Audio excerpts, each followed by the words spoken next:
On this episode of Narcissist Apocalypse Q&A, we talk with Vienna about the top 50 signs that you're being manipulated.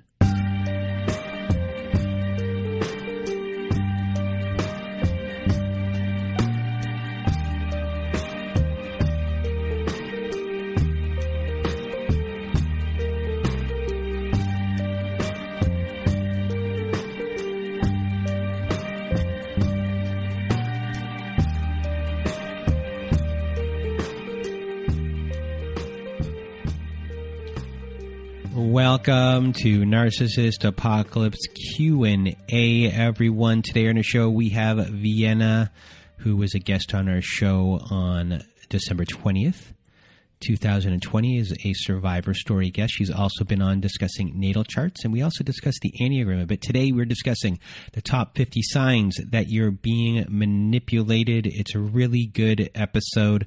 You'll learn a lot, and we laugh a lot during this episode. It's entertaining as well in that sense. So thank you for showing up today. And if you want to be a guest on our Survivor Story podcast episodes, go to narcissistapocalypse.com. Top of the page, there's a button that says guest form. Press that button, click on that button. Same thing. And away we will go from there. And if you want to have some support in your life, some community in your life, also go to narcissistapocalypse.com. Top of the page, there's a button that says community support. You click on that button, it takes you to our safe social network. Our community members are on there posting in our forums. We have integrated Zoom support meetings on Wednesdays and Saturday nights. We have prompt workbooks for our episodes to help you dig deeper and get more clarity into your relationships in life. We have bonus episodes. We have ad-free episodes, and you can create and run your own events on there as well, such as meditations and closure ceremonies. So our community members are all amazing, and they're here to support you when needed and cheer you on when needed as well, give you the shoulder that you always need. So come to our support group, and I guarantee you will make a ton of new friends in the process. So join our community today at narcissistapocalypse.com. Top of the page, community support. Speaking of support, if you or someone you know are experiencing abuse, you are not alone. DomesticShelters.org offers an extensive library of articles and resources that can help you make sense of what you're experiencing.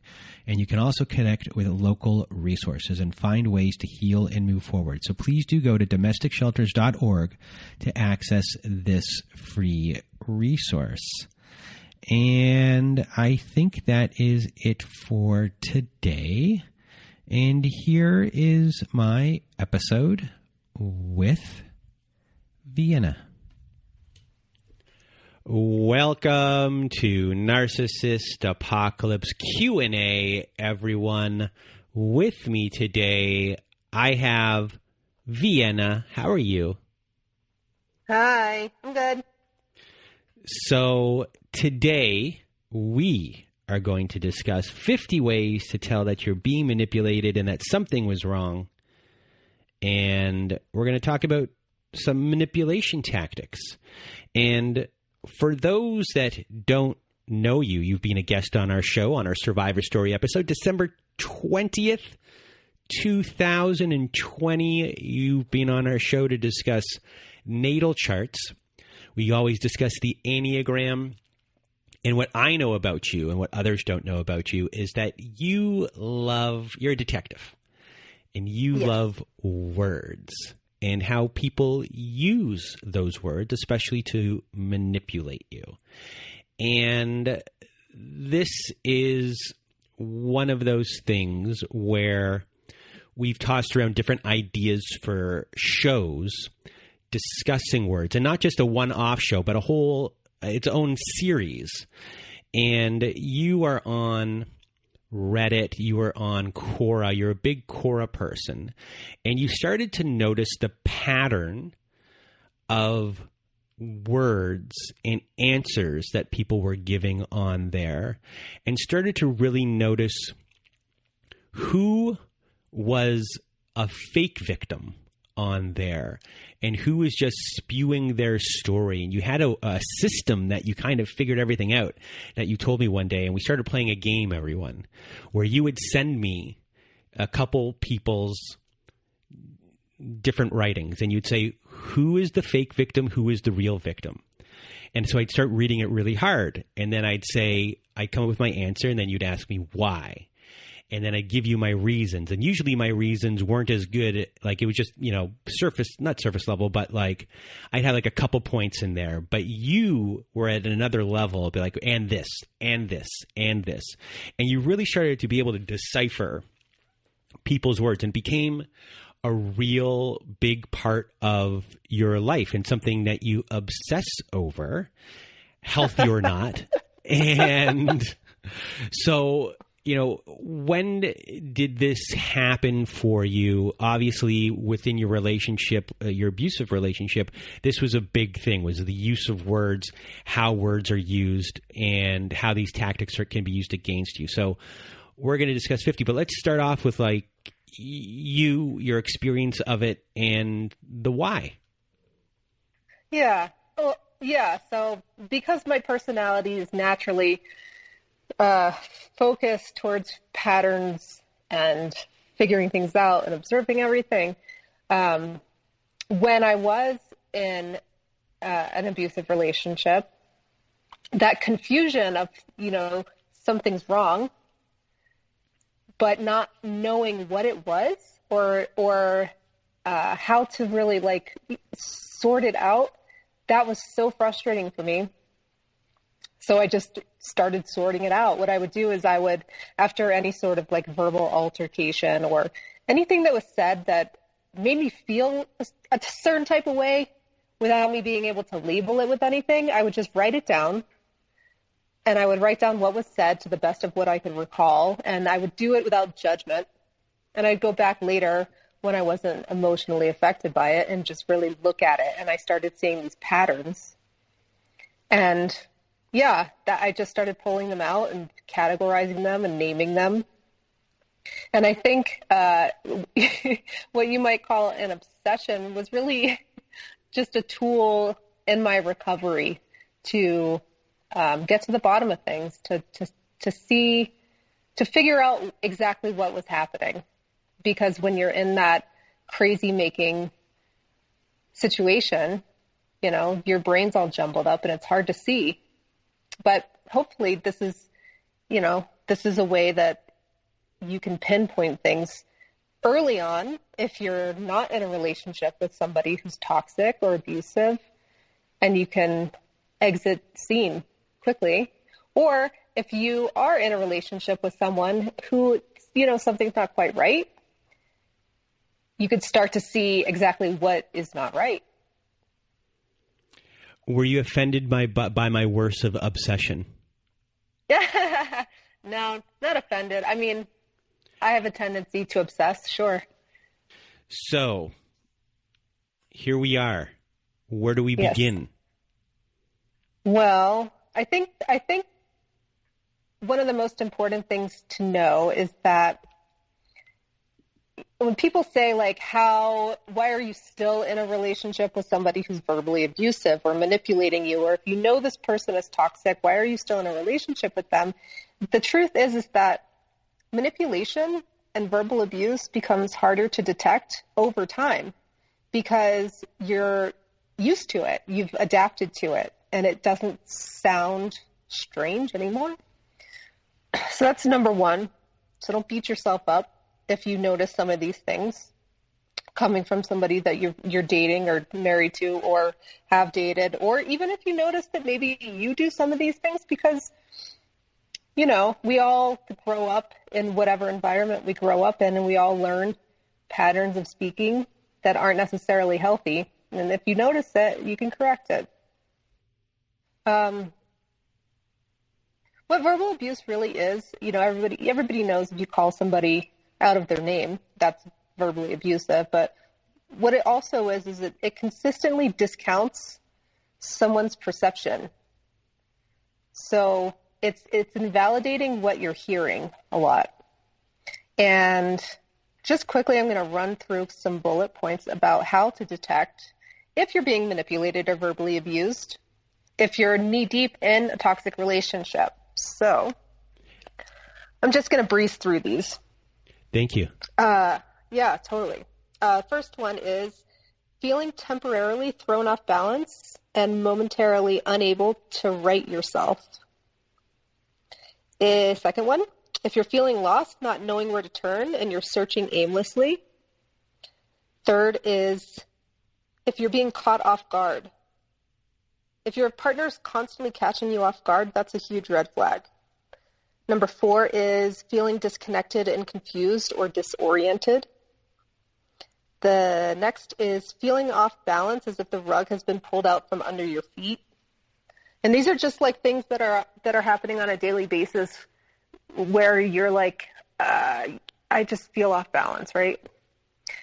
The next is receiving double messages, but somehow unable or fearful to ask for clarification.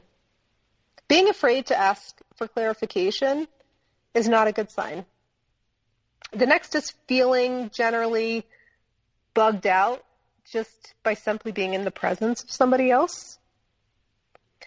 Another red flag is to discover that you are mistaken in one's evaluation of where you stood or what it was all about.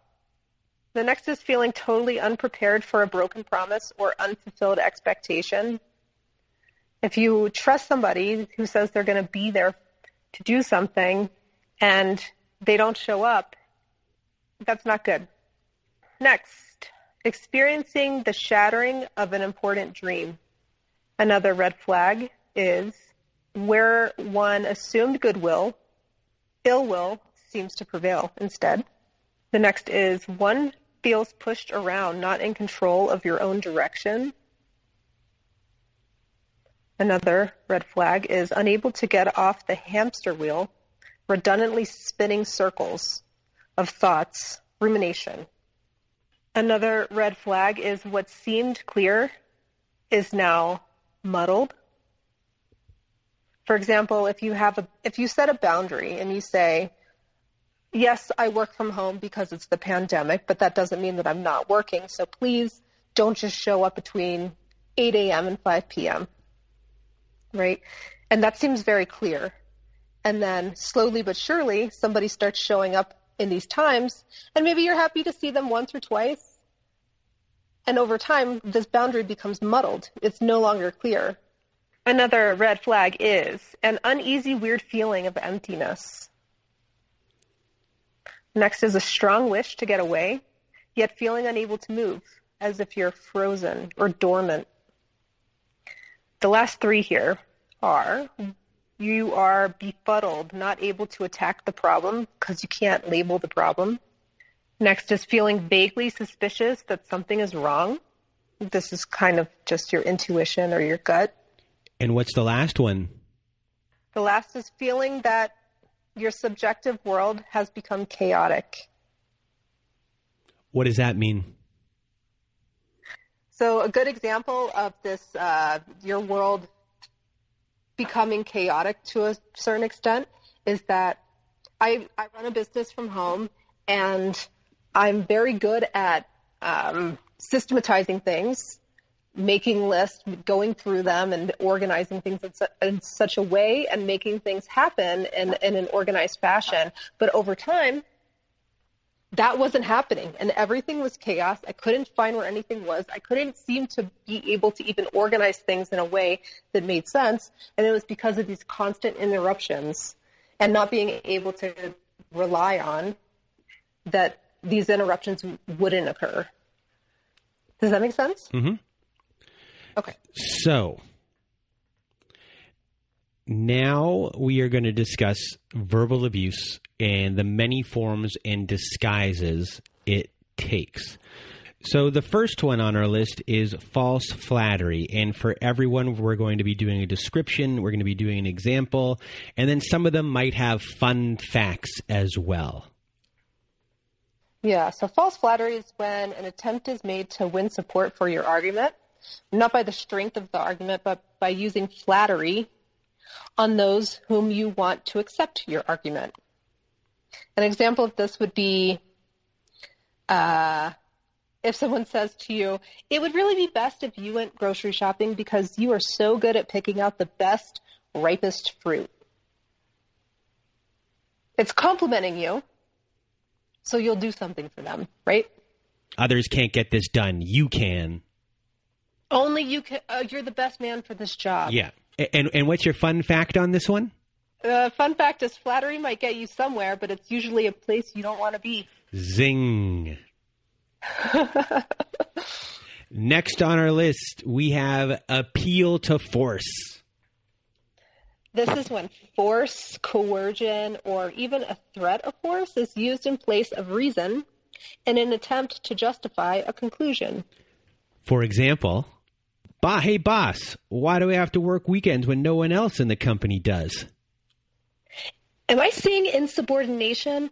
I can find another employee very quickly thanks to Craigslist, you know. And what's this explanation?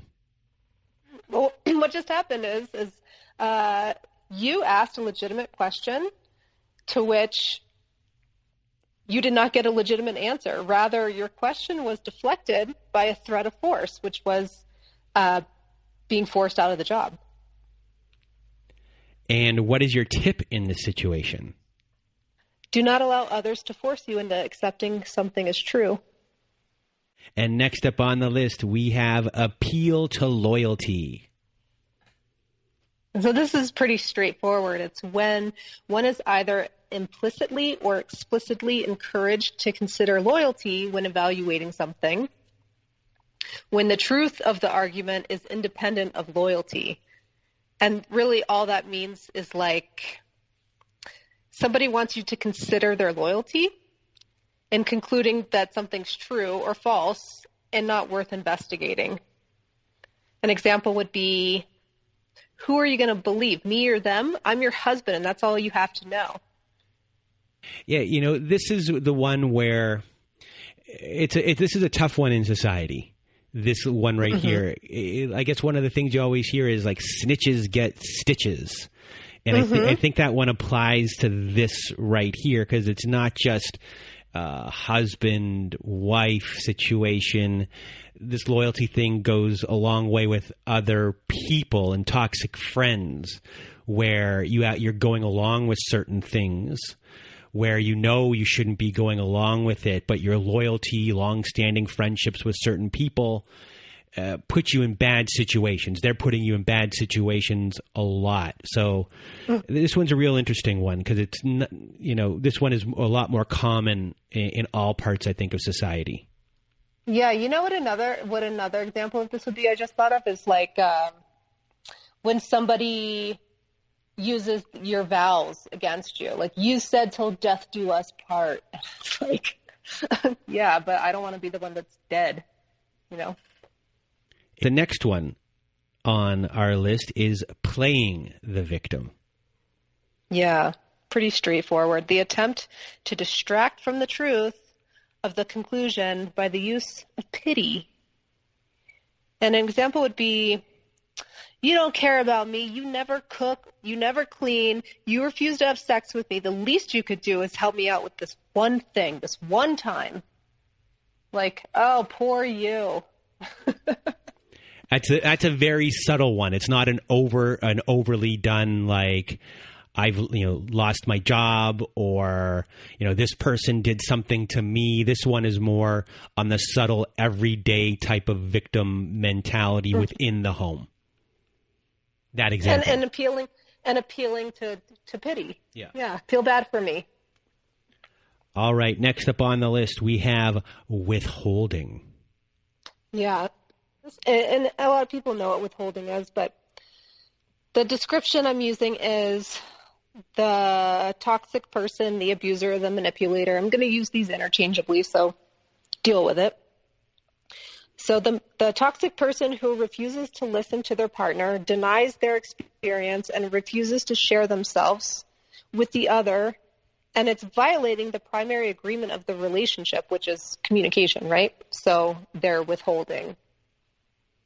And it would be like, I hear a lot of people say, oh, he's just shy, or she just doesn't like to talk much.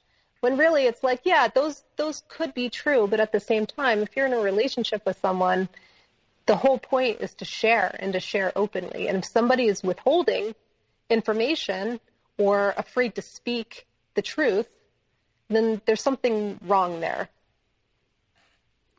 All right. Next on the list, appeal to possibility. Mm-hmm. This one's kind of difficult to detect. It's when a conclusion is assumed, not because it is probably true or it has not been demonstrated to be impossible, but because it is possible that it is true, no matter how improbable. I'm so confused. Can I have an example for that? An example would be saying, like, anything is possible to avoid admitting to something which is improbable. Or like, do you think we will still get married someday? And the person goes, I don't know, anything's possible. It's like it's an avoidance of saying how you really feel. It's like, it's like in Dumb and Dumber when he says... hold on. This is one of my favorite lines of all time. It's when Mary Samsonite. It was a name, but her real name I think was Mary Swanson or something like that. And he says, like, "We're going to get married," and she what did she say in response? I can't remember what she said. She said something like, "Probably not." And then he responds, "So you're saying there's a chance?" Exactly, because that's what it does. When you leave that possibility open for someone, you're not saying yes, you're not saying no, but you're appealing to the possibility. And that gives people hope, even though you have no intention of doing whatever that thing is. So, next on our list, we have ridicule. Mm-hmm. Which is presenting an argument in such a way that makes the argument look totally ridiculous. It's usually by misrepresenting the argument or the use of exaggeration. So you're saying that every single day at exactly 6 p.m., you've had dinner on the table without exception? No, what I'm saying is that I cook dinner for you every night with very few exceptions. But you said you always cook dinner for me, so that's not really true. Now, is it? So that's ridiculing somebody. A good tip here is do your best to maintain your composure when someone commits this fallacy at your expense. Remember, they are the ones who have committed the error in reasoning. Tactfully point it out. So before we get to the next one, how is my acting skills? Very good. I'm so impressed. Thank you. And just so everyone knows, in the notes that were given to me for these acting parts, you did capitalize parts so I knew what to emphasize. I did. You're welcome. I can't believe your notes. I don't know how long this took you, but, you made my job pretty easy. I'll tell you that. Next on the list, spite. Oh, yeah. I'm guilty of this. I'm a little bit spiteful sometimes. I'll admit it. I guess technically you could define spite as petty ill will or hatred with the disposition to irritate, annoy, or thwart someone, especially in an argument or as reason to support or reject a claim. And an example would be, why should I bother exercising while you're on vacation stuffing your face with food? Spite is like it's immature. It's what little kids do. It's like, well, you can't have it because blah, blah, blah. But when a grown-up does it, it's toxic because they know better. Next on the list, appeal to stupidity. Oh, yeah, this is a good one. This is used by politicians a lot. Attempting to get the other to devalue reason and intellectual discourse, or devaluing reason and intellectual discourse based on rhetoric. An example would be, You know what your problem is? You think too much. If you would just listen to your heart, you'd see that I'm right. It's totally illogical. Another example, and this one probably will resonate a lot with a lot of people, especially if you're in the U.S., like a politician would say, the other guy throws statistics and data at us showing us how much the economy has improved, but data and statistics, they don't feed your children. You see hungry children every day. The economy is getting worse. These were great examples. Yeah. And what's the tip on this one? Oh, associate with people who appeal to your intelligence. Perfect. I'm doing that right now. Thank you. That's sweet. Now, next. Flattery will get you nowhere.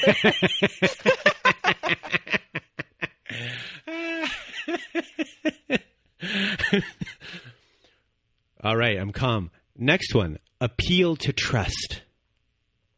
The belief that if a source is considered trustworthy or untrustworthy, either one, then any information from that source must be true or false, respectively. An example would be, I've never lied to you before. Why would I be lying now? And what's a tip on this one? Just because you've never been caught in a lie does not mean that you have not lied or are not lying. It's a total fallacy. This is good in a broader sense, like religion or pastors appeal to trust. They say something comes from the doctrine, let's say Christianity, the Bible, right? So the parishioners believe it just because they believe that person. They believe the person saying it. They believe where the information's coming from. They don't question it. Mm-hmm. There's a movie called The Believers, I think it was, with Ryan Gosling. And Ryan Gosling, this was his breakout movie where he played, it was based on a true story, where he played a Hasidic Jewish person that turned into a neo-Nazi. And at the beginning, well, not the beginning, part of the movie was why he was not a big fan, why he was not a big fan of Jewish people himself, even though he was Jewish, was because he believed in God, and he believed that the Jewish people that he was hanging around with only believed in God and what they were told, and only believed in God because that's what they were told to believe, not because they believed it themselves. And that was a big little difference for him that he didn't like, that they weren't thinking for themselves. And at least he came to the conclusion that there was God himself. And that created this weird space for him where he went the complete other direction. Interesting. My movie knowledge is getting in the way of the show, but let's continue. No, it's not. I think it's good to relate it to something that other people can relate it to, you know? So now we're going on to the next one, which is loaded language. Mm-hmm. Which is substituting facts and evidence with words that stir up emotion. And this is to attempt to manipulate others into accepting the truth of whatever's being said. And an example would be, if you can't be there for me tonight, then that means you've never loved me, you will never love me, and I cannot trust you to be there for me ever. How many times have you heard something like this? I remember when a friend's girlfriend in university said that to him. Mm-hmm.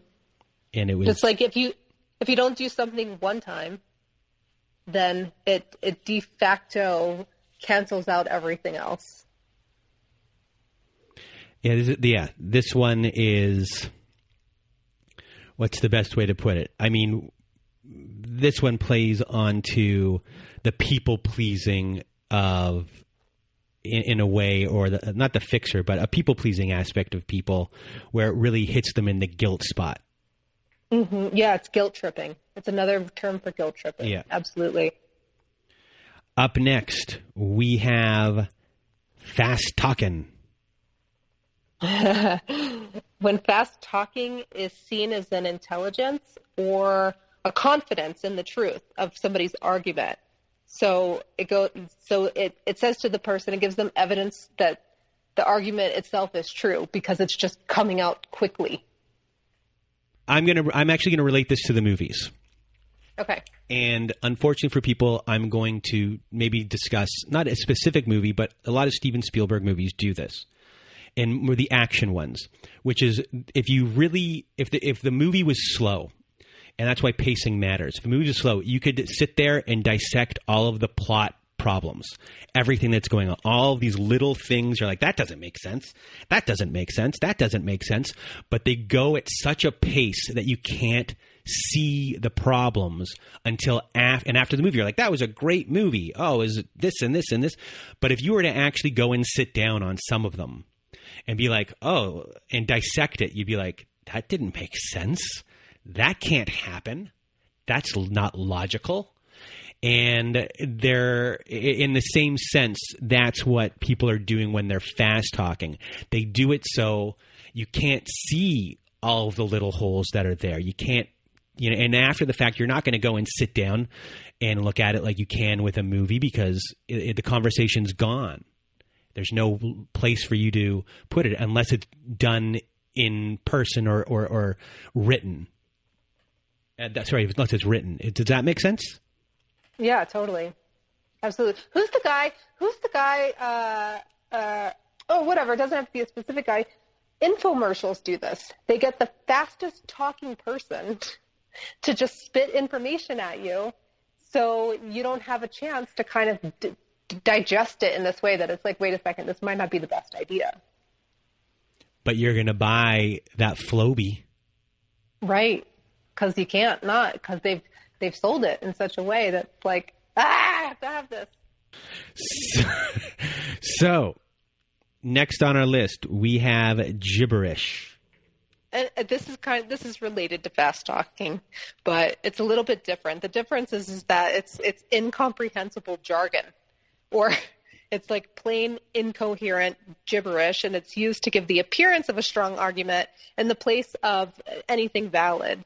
And the more common form of this argument is when a person making the argument defaults to like highly technical jargon or details not directly related to the argument just to restate it in the conclusion. I know that's kind of complicated and doesn't make sense, but I have an example. I wrote an example, and it's so word salady that I'm not even sure I can get it out. Well, of course, if you request that I roll the tides in and out all the days, if we lived on the Gulf of Mexico, our pipes would be the cleanest pipes on the block. And not as far as I know, that's the way it's always been, the way it'll always be, is why I don't have to flush the pipes today. Is that clear? That is as clear as day, as that is gibberish. It's confusing. Nothing was actually said. And what's your tip on this? Remember that good communication is not about confusing people. It's about mutual understanding. So, kind of gibberish related and not fast talking related, but I guess it's a word salad related. When sitting in on meetings a long time ago, companies would come into the office where I worked and they'd present their companies. And the ones that were like technology companies, we'd sit there and we'd ask questions, and you'd ask questions, and then you still don't kind of understand it, but you kind of don't say anything at that point. And after the meeting's over, you, whoever else was in the meeting, you'd be like, so what did you think of that? And one person would usually say, I don't have any idea what that person was talking about, because they didn't want you to. Right. Right. They used kind of the same type of language. It was a gibberish where it seemed like they answered the question, but you're kind of looking at other people like, what did he say? Mm-hmm. And I remember being like, we have to do more work on that, Brandon. You got to do more work on that, because the first thing we have to understand is, what do they actually do? Yeah. A lot of people, academics, people who have like special knowledge in a certain area, who are maybe just like a little out of touch with the fact that other people have no idea what they're talking about, tend to do this. The best the best question in there was just like, not just what they do, how do they make money? They didn't even bring like how. Yeah. Because it's not important. Because they don't, they're just trying to get you to give them money to spend on themselves. Exactly. Up next, we have distracting with charm. Yes. So an example would be, let me start by thanking all the wonderful people of this town by hosting this great event. I would be honored to call all of you my friends. As friends, I want to tell you that it's important that we all band together to defeat the other guy. And what's the tip on this one? That being charming is a skill and it's not a crime unless it's used at the expense of valid claims and strong evidence to persuade others. You don't want to be charming to get something from someone. You can just be charming because you're charming. Well, thank you. And up next, we have selective attention. Oh my gosh. Do you remember I was like going over examples? I was like trying to figure out what this was called. I knew that this was happening in my life, but I didn't know what it was called. And finally, I was like, this is selective attention. And I describe it as focusing your attention on certain aspects of an argument while completely ignoring or missing the other parts. This usually results in irrelevant rebuttals and unnecessarily drawn out arguments. And an example would be, so I'm going to play the role of, a partner, and you're going to be the other partner. Okay, so when you tell me to be quiet all the time, it makes me feel unheard. I don't tell you to be quiet all the time. You said every single day, all I do is say, be quiet. That's not what I said. What did you say then? I said I was just making a request that you don't shush me. I thought you said I told you to be quiet. Yeah, it's the same thing. What should I do instead? You shouldn't be telling me to be quiet at all. The sound of my voice shouldn't be annoying to you. Who said the sound of your voice annoyed me? Now you're putting words in my mouth. New rule, don't put words in my mouth. So, as you can see, somebody started out making a request and saying, this makes me feel a certain way. Could you not do it? And by the end of it, the other partner is making the rules and hasn't acknowledged at all what was being requested. And it's been flipped around where I'm now the one being the victim. Right, exactly. Where I'm coming at you all of a sudden. When really, I'm just requesting something completely reasonable. Don't shush me. I would never. The thing is like toxic people, manipulators, abusive people, they really do not like to be told what to do. They don't like to be asked not to do something. It's a control thing. They just want to do whatever. And if you question them on it or make a request of them to the contrary, that's really when you see a lot of this come out. And what's a good tip here? A tip when you're in this situation, I have been racking my brain, honestly, for years now to try to figure out, like, when I'm noticing this is happening in the present moment, what to do. And what I've come up with, which I don't know if it works because I haven't put it into action, but it seems like it might, is just to flip it again. While the toxic person or the manipulator is ignoring all the relevant information, you can ignore the irrelevant information. So everything that they're saying in the rebuttal, you can ignore that. And it's a good way to evaluate the argument and keep it on track. Just when you start noticing that they're countering you and trying to take you off topic, just tune them out and get back on topic. All right. Next up on the list, we have Fallacists Fallacy. Pretty sure that's not a word, but we'll go with it. This is concluding that the truth value of an argument is false based on the fact that the argument contains a fallacy. So if there's like one wrong thing in your argument, the manipulator will focus on that one wrong thing and discredit the whole rest of the argument. And let's do an example for everyone. Okay. So I would say, can you please do me the favor of making sure that the door gets shut all the way? When you come home, the door was wide open again when I woke up this morning, and Cookie was outside barking up a storm. The cat was outside barking up a storm? I meant Fido. I don't know why I said Cookie. I'm not listening to you because you can't even keep straight who was there and doing what. That's actually that's a real life example. Did that trigger you? No, not at all. It was just like these things happen. This specifically, like all the time, where you would be flustered because you would be confronting someone that you knew was going to counter you in some way. So going into the argument in the first place, it's not even an argument. It becomes an argument, but you're going into the conversation already kind of on guard. You become flustered and you just you call somebody by the wrong name, or you say he when you meant she, or whatever. And that becomes the focus of the conversation to distract you from what you're actually trying to accomplish.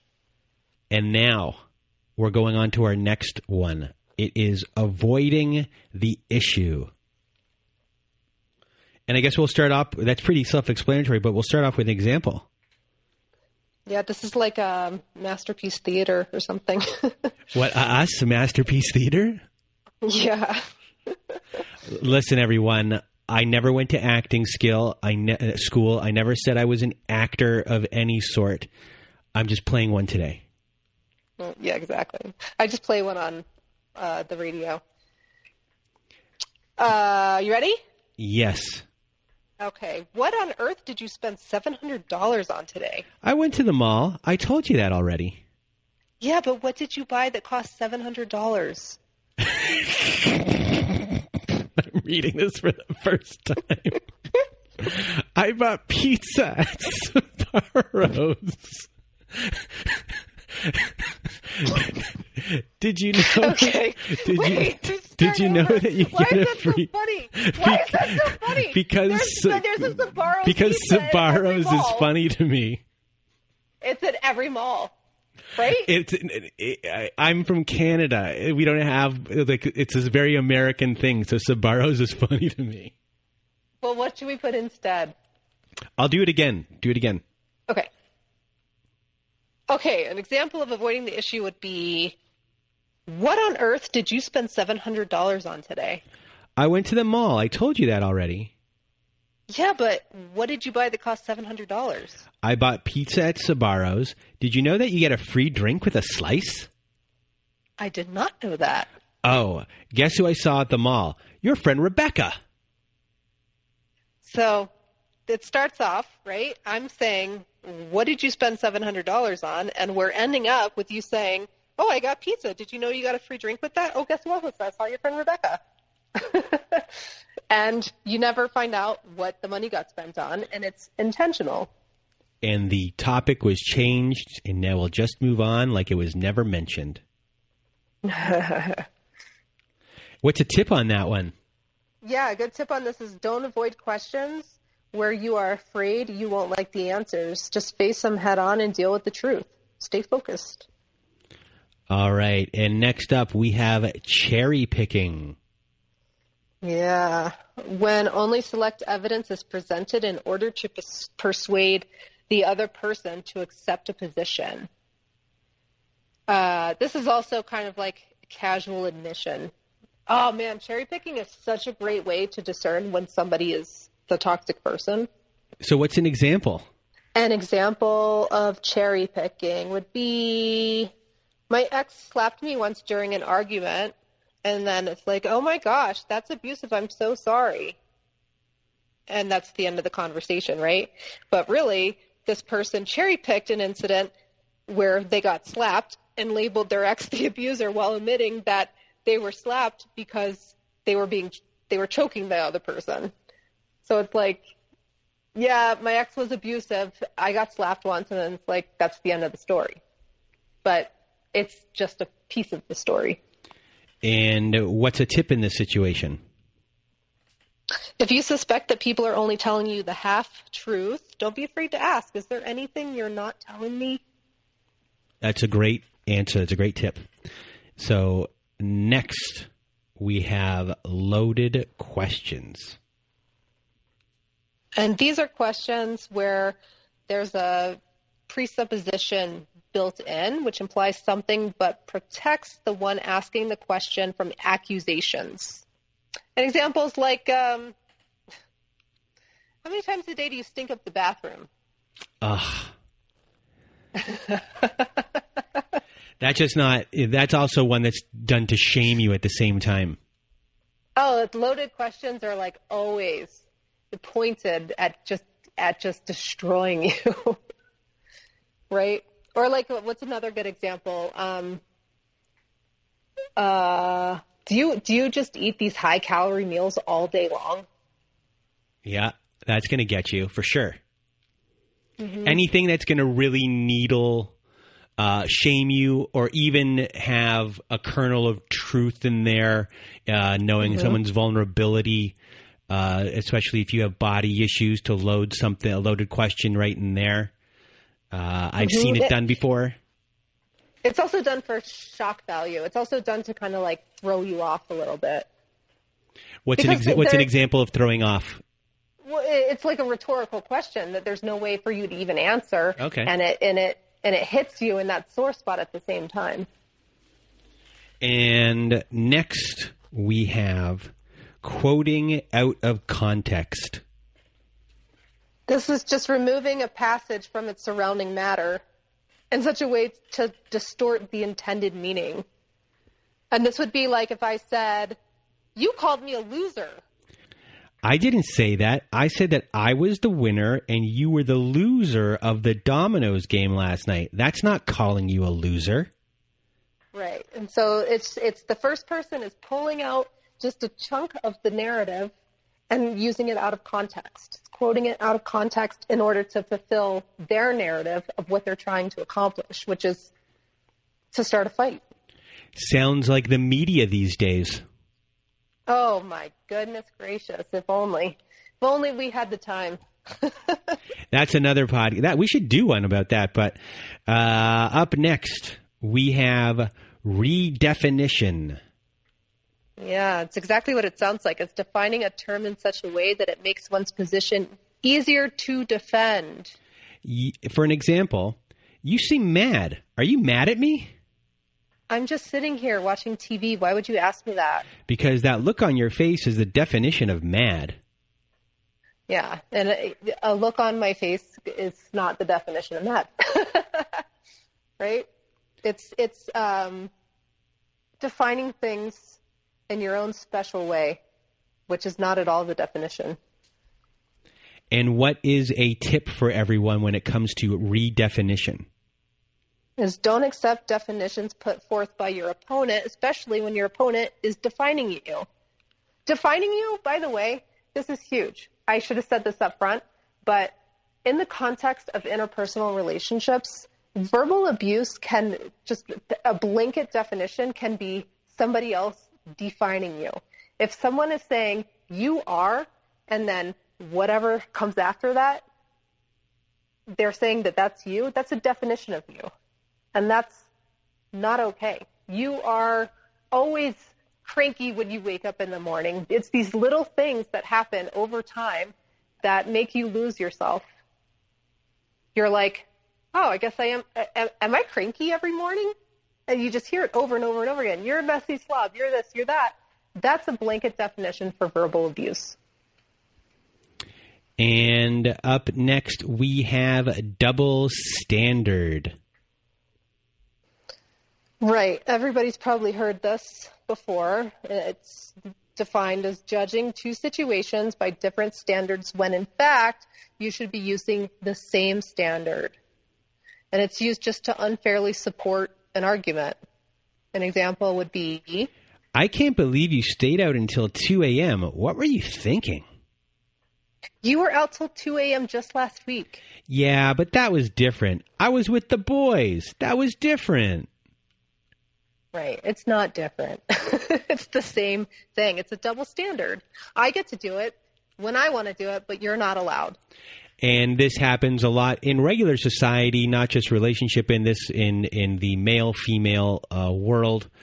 And it's why there was a, female empowerment, a women's liberation movement for this one thing, the double standard that continues to go on to this day.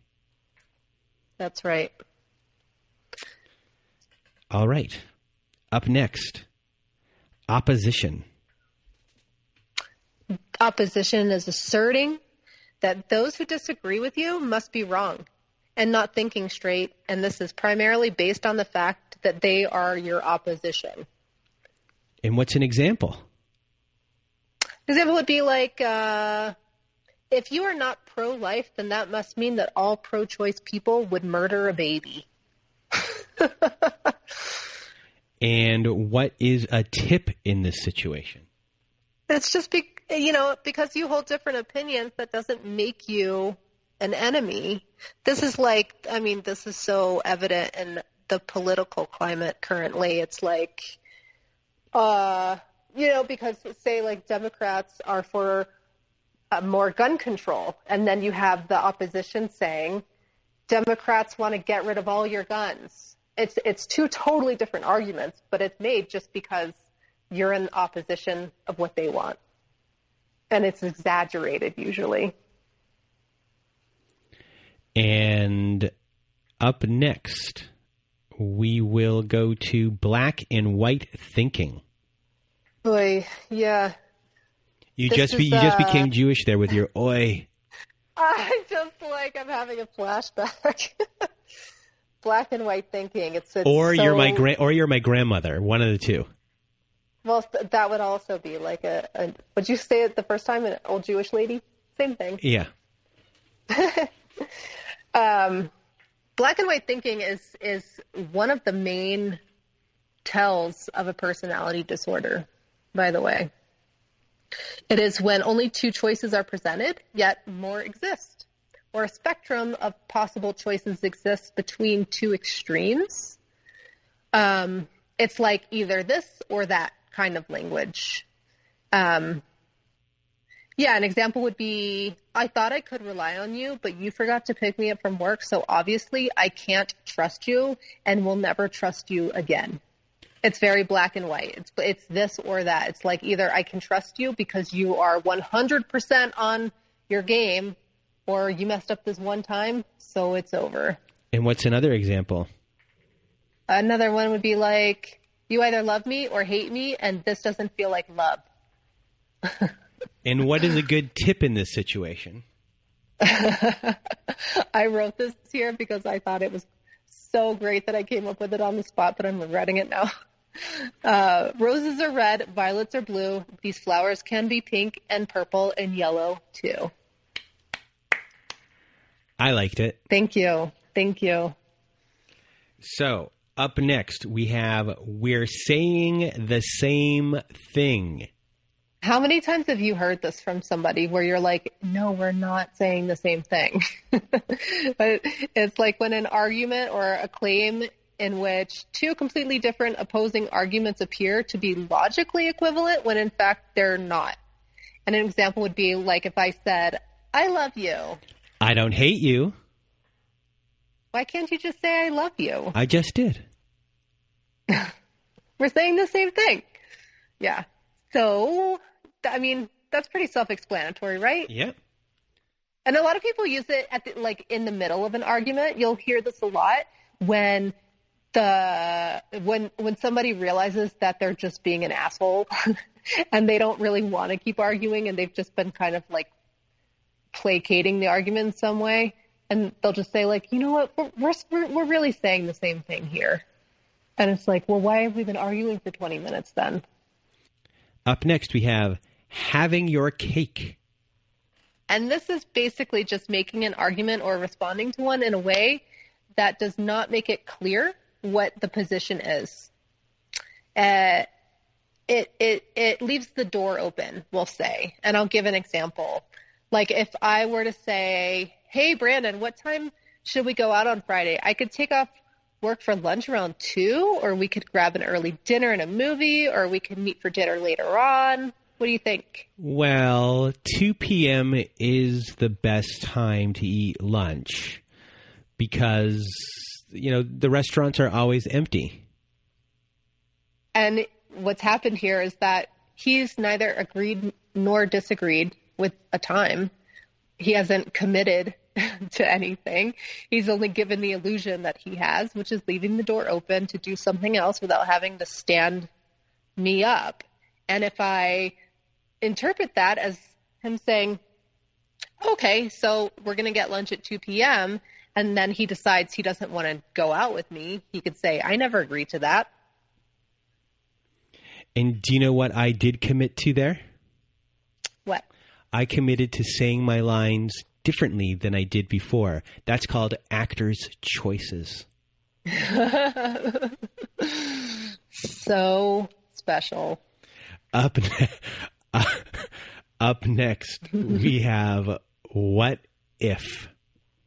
Oh, the what ifs. This is basically offering a poorly supported claim about what might have happened in the past or the future, doesn't matter, or like a hypothetical if circumstances were different. And an example of this would be, this is a direct example from my life, which is if you'd keep your workspace cleaner, you'd sell much more products. Or if you take me out more often, I'd be more attracted to you. It's like the first part and the second part aren't connected. Yeah, and what is it what they're trying to do here?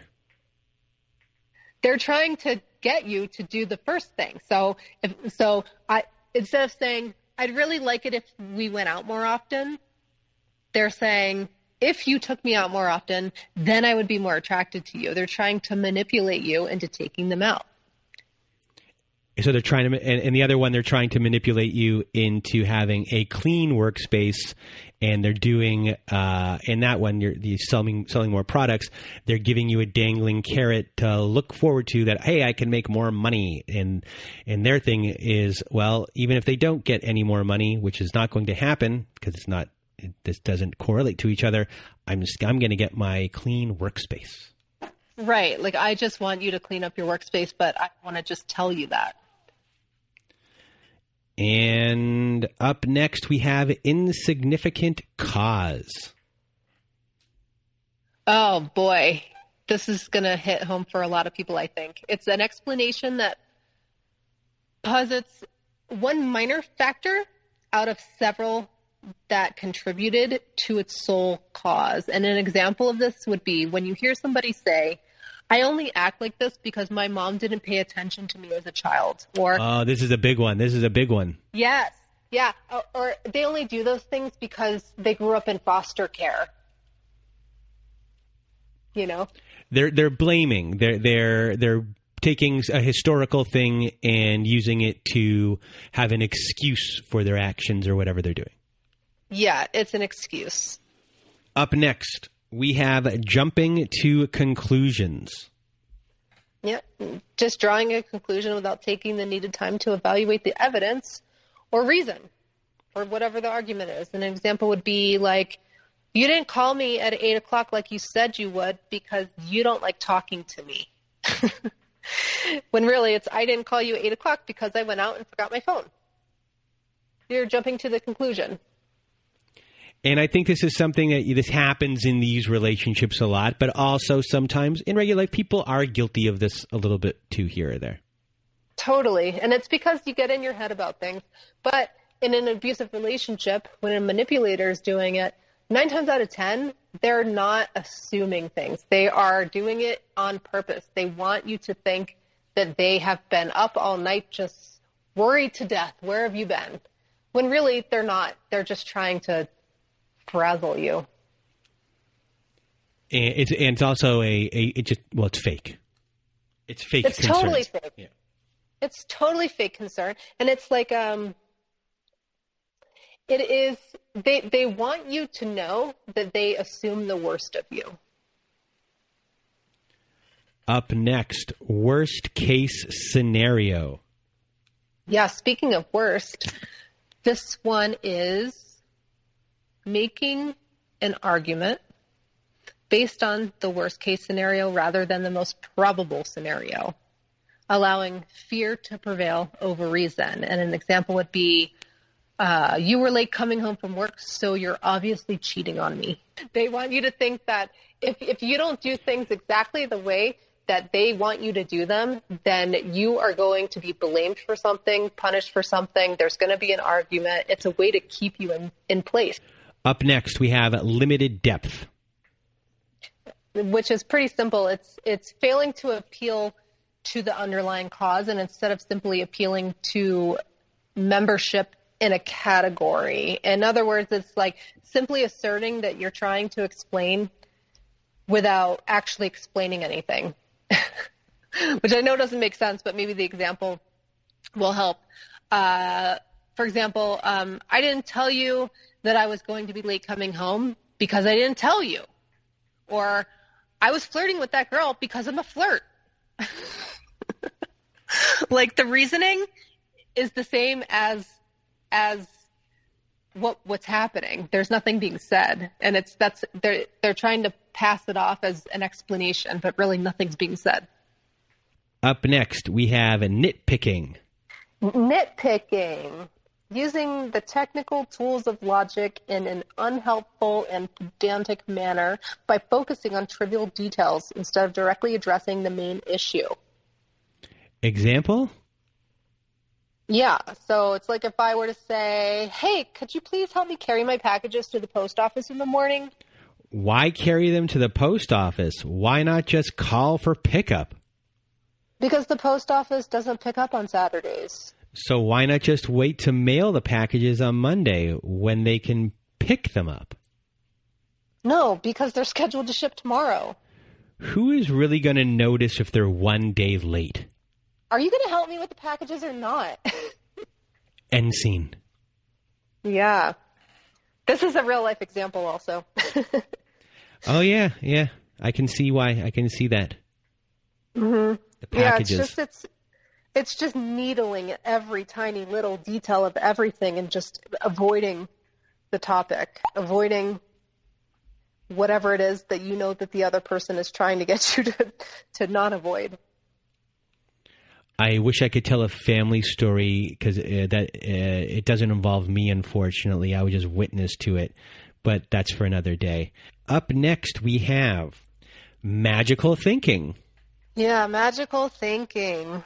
Another big cluster B tell. It's making casual connections or correlations between two things not based on logic or evidence, but primarily based on superstition.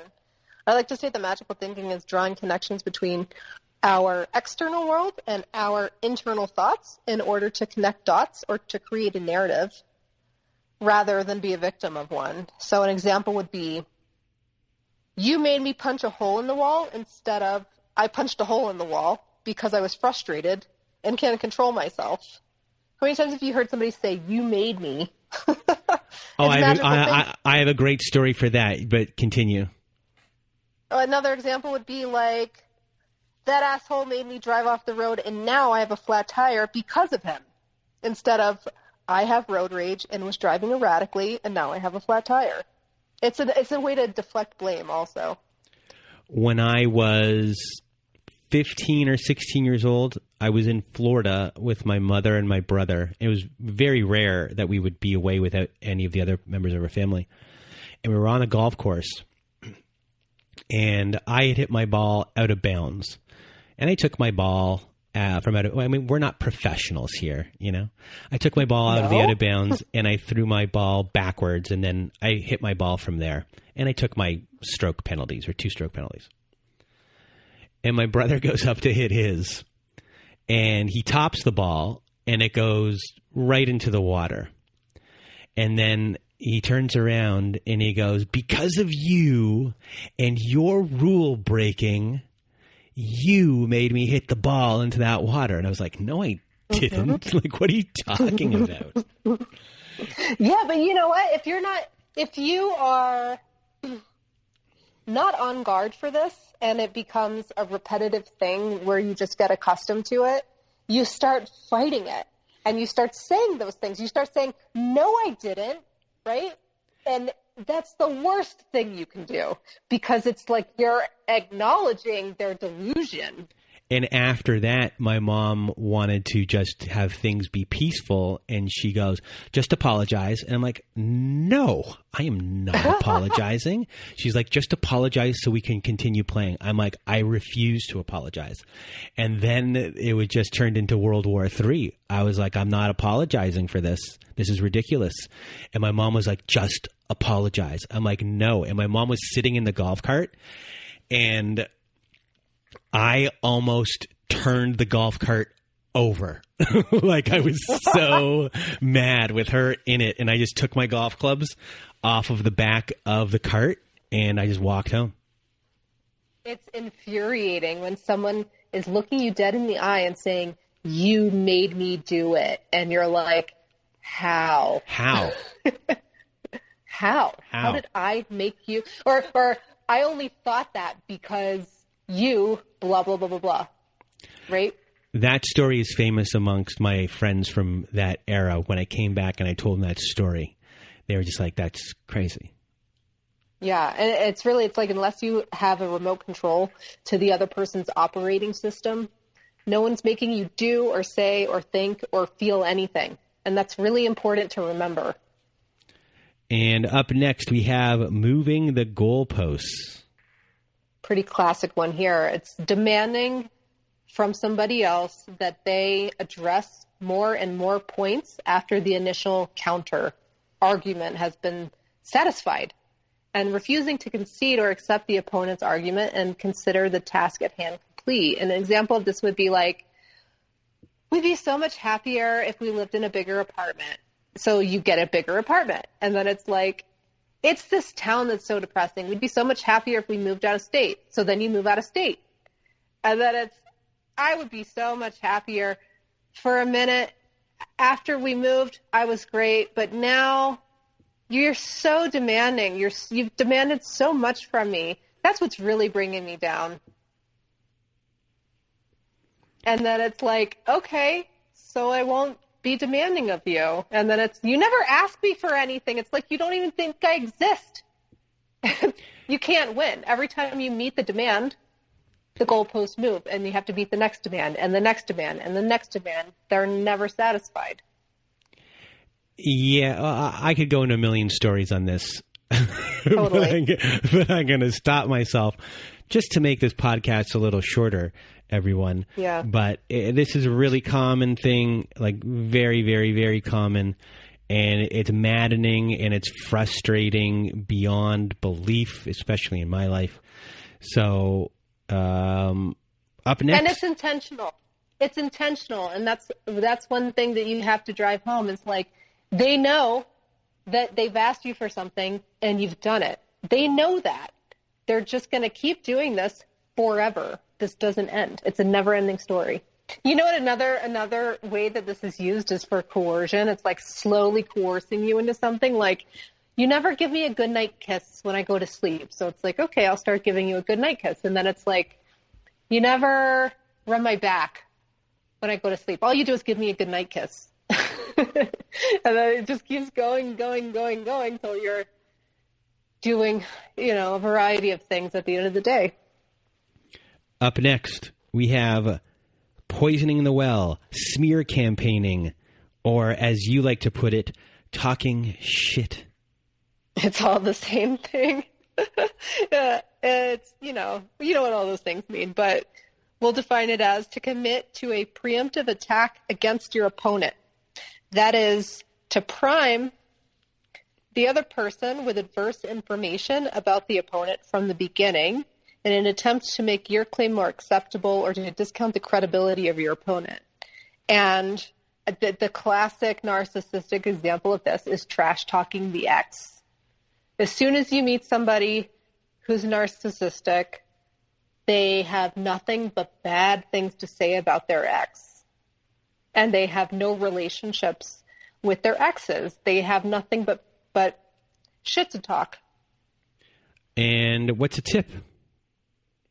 Just to be wary of anyone who doesn't have good relationships with their ex-partners and anyone who has nothing but bad things to say about people from their past. Because most likely they're priming you in a way. They're just priming you to not heed advice from said person who might have something to share about your new partner. They want to make sure that whoever has dirt on them is discredited. And up next, we have rationalization. It's also known as making excuses. It's offering a false or inauthentic excuse for a claim because we know that the real reasons are much less persuasive or more embarrassing to share or harsher than the manufactured given ones. And an example would be like, back to this packages thing, right? I can't help you take your packages to the post office tomorrow because I have a lot of work to catch up on. Plus, I really need to take a hot shower because my back is so achy. Instead of just saying, I don't want to help you. And next we have red herring. Yes, which is attempting to redirect the topic to another issue to which the person doing the redirecting can better respond. And an example of this would be, you start. For example, it is morally wrong to cheat on your spouse. Why on earth would you have done that? But what is morality exactly? It's a code of conduct shared by cultures. But who creates the code? It could be worse. It could be better. No, that's the next topic. Do it again. So,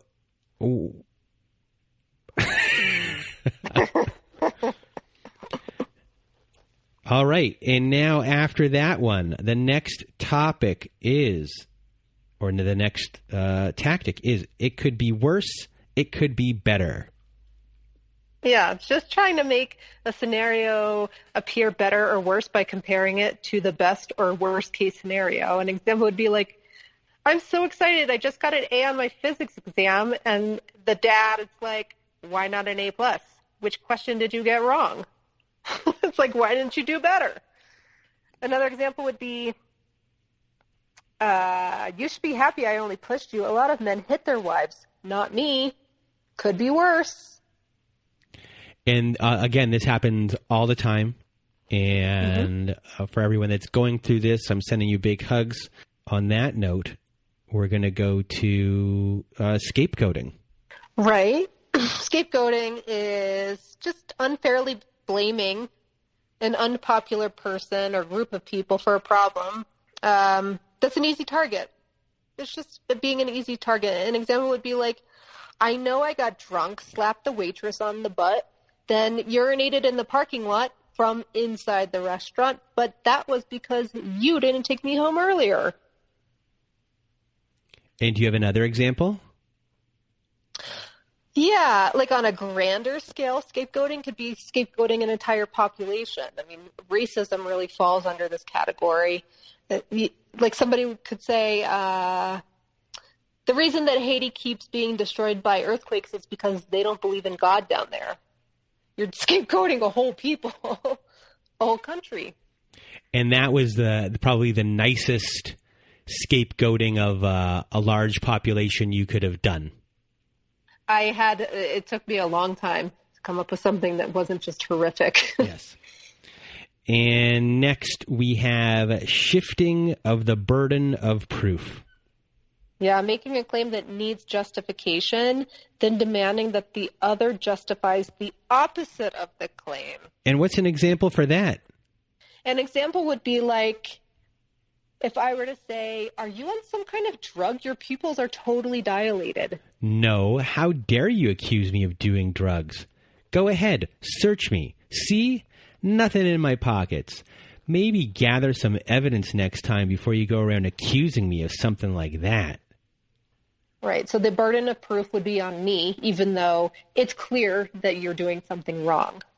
Because my pupils are dilated. Well, yeah, and you look like you're on drugs. How did you know? Not really. Up next, we have the Straw Man Fallacy.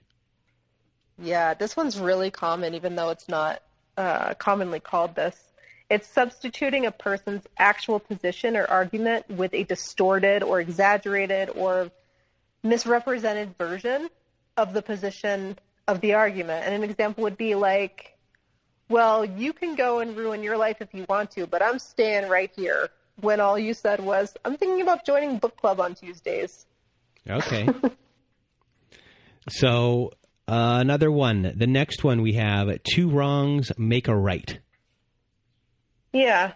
That's when somebody attempts to justify an action against another person because the other person did take or would take the same action against him or her. And an example of this would be, I only cheated on you because you were seeing me and that other guy when we first met. It's not a reason. Two wrongs don't make the right. It's also just backwards thinking. Totally. Up next, we have a self-confidence attack. This is when somebody attacks your self-confidence in place of making an argument or having evidence to something. And it's like, it doesn't really matter that we didn't go to the party because you look tired anyway. Or, do you really want to enter the contest? I mean, you're kind of short to be a runway model, don't you think? And that's pretty self-explanatory. And up next, we have no need for us to do any improv scenes on that one. And I don't think so. Up next, we have making stuff up. Yeah, I think very often we deliberately want to be right and to hold on to certain beliefs despite any evidence presented to the contrary. And as a result, we begin to make up excuses as to why our belief could still be true or is still true, despite the fact that we have no real evidence for what we're making up. I guess a good example of this would be like, I saw you at the bar last night. You cheated on me, didn't you? No. Well, Angela said you did. No, she didn't. You're just making that up. And what's a tip in this situation? A tip would be, like, when you suspect people are just making stuff up rather than providing evidence to support their claims, simply ask them, what evidence do you have to support that? And up next, we have something called ad hominem. Oh, this is such a classic narcissistic move. It's attacking the person who's making the argument rather than the argument itself. Oh, when the attack on the person is completely irrelevant to the argument the person's making. We see this a lot in politics. It's like you attack the people or the person instead of making an argument against whatever you're fighting against. An example would be like, how do you even know that? You never went to college. You're a moron. Or, I consider your perspective, if you weren't always wrong, you're such an idiot. And this happens a lot in court, I guess, in sexual assault cases, where they will then attack the person who is assaulted, and they'll go after the character and maybe their previous sexual exploits, etc., what it was like beforehand, even though that has nothing to do with the act that was going on at the time. Right. It's trying to destroy your character to make an argument against whatever you're being accused of. Yeah. And a tip with this. When others verbally attack you, take it as a compliment to the quality of your argument, because it's usually a sign of desperation on their part. It's a clear way to say, oh, you have no argument for what you're saying. Great. And then you could just move on. It's like a Hail Mary pass on their end of like trying to get you in some way. Absolutely. Up next, we have questioning motives. Which is suggesting that the person who's making the argument is biased or predisposed to a particular stance, and therefore the argument is necessarily invalid. And do you have any examples of this? An example would be, you're only afraid of me because your father abused you. I'm not your father. When really it's like, no, I'm afraid of you because I'm afraid of you. Or it would be like, you only want me to go to the party because you have no one else to go with and not because you love me, so I'm not going. And up next, we have you too. Yeah, this one's really common as well. It's just claiming that the argument is flawed by pointing out that the one making the argument is not acting consistently with the claims. Any example? Yeah, I think, don't tell me I shouldn't smoke cigarettes. You smoked cigarettes when you were younger. It's like, you do the same thing. So why can't I do it? Even though it doesn't necessarily, it's not a good argument. Or, you would do the same thing if you were in my position. It's like, would I? I don't know. I don't think, yeah, okay. That's like, the last one is kind of like putting words into someone's mouth. In a way. Yep, it is. Up next, we have alleged certainty. Oh, boy. This one is like, it's huge. It's asserting a conclusion without evidence through a statement that makes the conclusion appear certain when, in fact, it's not. And I'll give you a quick story. A really good example of this is my ex-husband wrecked my car 3 times within a very short period of time. Like little fender benders or backing up onto something or whatever happened, because I never actually found out every single time what happened. And after the second time, I said, you have to stop and get the person's information. I do not have money to fix all these like little dents and stuff, you know? Or it's like, or you could fix them. But either way, like something has to happen here. And then the third time he comes back, and I realize that there's like a new dent in my car.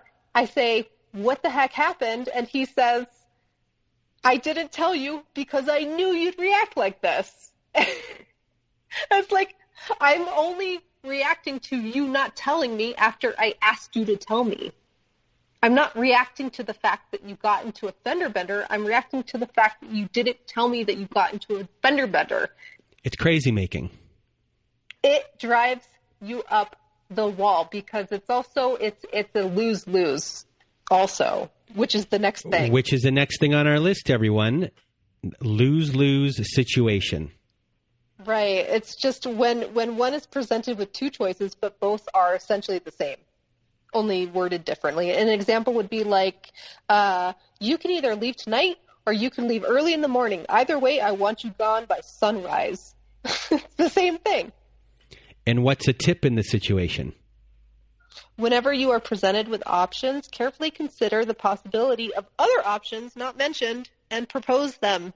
That's a good way to get out of a lose-lose situation. Just come up with other options. And up next, we have vagueness. Yeah, just being unclear. It's like when an unclear phrase with multiple definitions is used in an argument, and so it doesn't support the conclusion. And it's like if I were to say to you, where were you? Down the way. Down the way? Where? Up the block. I think a good tip for this is don't be afraid to ask for clarification, especially if the alternative is to assume that you're being deceived.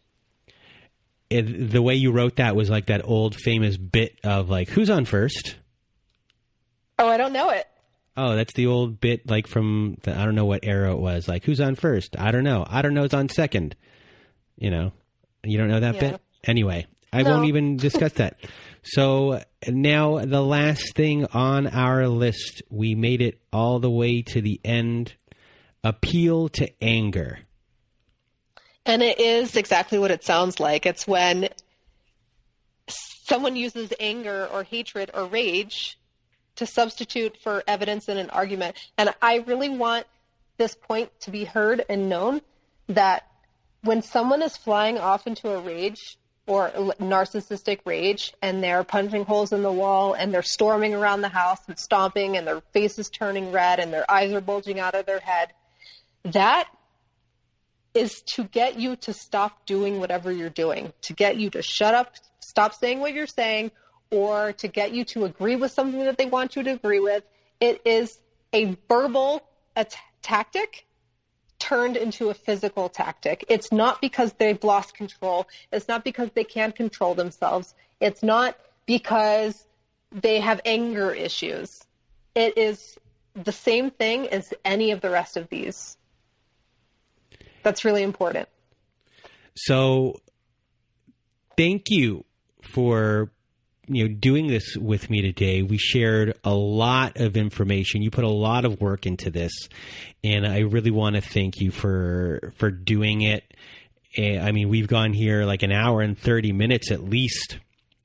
And this was a lot of good information, and I hope that everyone was able to digest it the way we wanted you to digest it. And I think you did a fantastic job. You're going to help a lot of people today.